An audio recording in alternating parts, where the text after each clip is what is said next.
So when we talk about the CBC, we have to sort of talk about why we have this, because the public broadcaster in Canada is slightly different than public broadcasters in other parts of the world, just given the nature of who lives here. So way before we get into sort of any of the mechanics of the CBC and what all is going on in that, we're going to talk about what sort of, and these are again very sort of probably familiar ideas. Canada does not have, on the sort of a global scale, a particularly large population.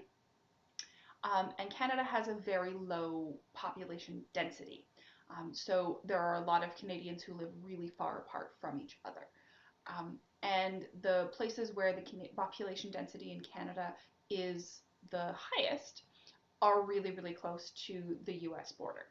And those things are all especially relevant if you are trying to manage a country with that sort of diversity that we talked about in our last video, um, at the same time as it's in close proximity to a population that is much larger and much more densely populated, i.e., when a large portion of Canadians live within 100 kilometers of the US border, that becomes a concern for the Canadian government because 100 kilometers is not a particularly long way to send radio and television signals. And that means that if you have a large portion of your population really close to the US border, it means that a large portion of your population is consuming media that was produced and made in the United States. And that's not necessarily like a problem in terms of we hate those people and don't want our people consuming their content, but it does make your life somewhat difficult if, for example, you want to talk about things like how do we talk to Canadians about things that matter and sort of legal changes, and how do we communicate those messages when we can't get on American media? Like, it doesn't make sense for the Canadian government to buy a bunch of spots on sort of radio stations and television stations out of Detroit to talk to Canadians about sort of the legal changes on their taxes, or something like a new program that's being announced for Canadians to do home renovation tax credits or anything like that.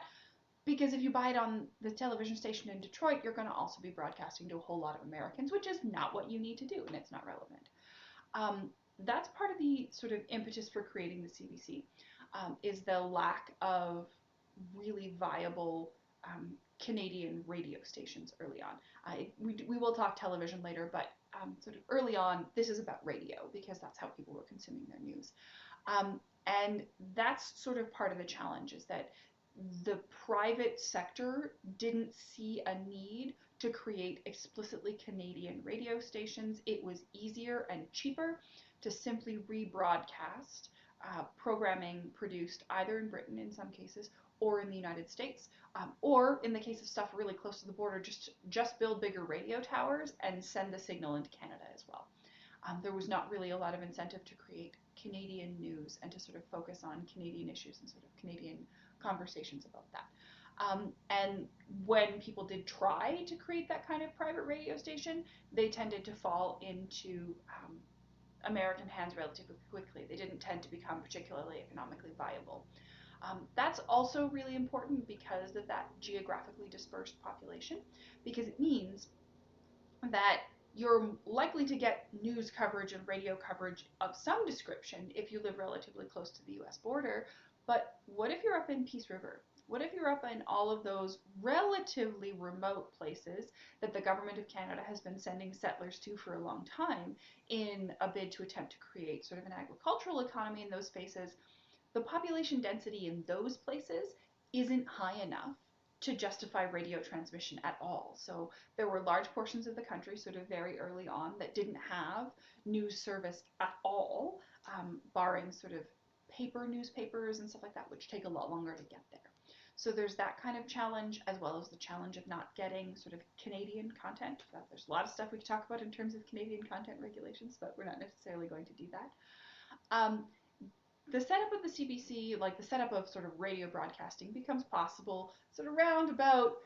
the development of radio in and of itself, and there are sort of radio stations that develop in other parts of the world.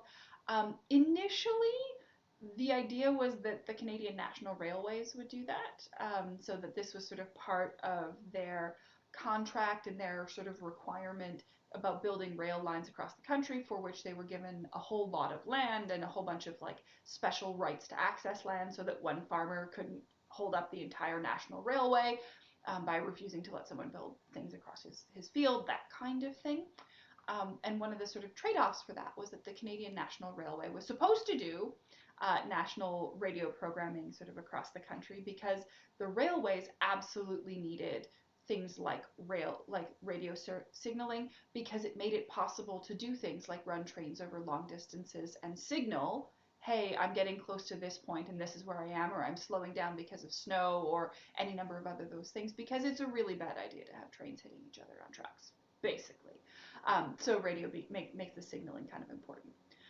So in the 1920s, the Canadian National Railway started sort of doing this, but by 1920, but they're really sort of slow to drag their feet on this. If you really dig into the history of railways in Canada, you'll find a lot of that kind of foot dragging. They are slow to sort of set up lines west because they're not all that economically viable, and we're going to see if maybe we're going to sell off some of that land. Do we really need all of this? All kinds of like foot dragging in terms of avoiding doing things that are going to be too expensive in that sort of space. But they're also sort of dragging their feet in terms of sort of this national railway, this national radio project, because they were given the sort of access to the radio waves in the early 1920s, and by 1929 they were producing a grand total of 3 hours of programming a week, which the Canadian government didn't think of as being particularly useful, because really, who on earth is going to buy a radio to listen to it 3 hours a week? That doesn't make sense, especially at a point in time when radio is actually really, really expensive.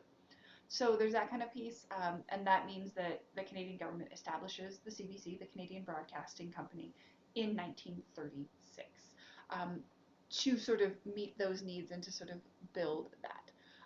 We're going to get into the next sort of piece, what the CBC does historically, and we're sort of going to talk about what purpose it is supposed to serve. Okay, so that's sort of like the stuff that leads up to that, and then we're going to talk about what it does.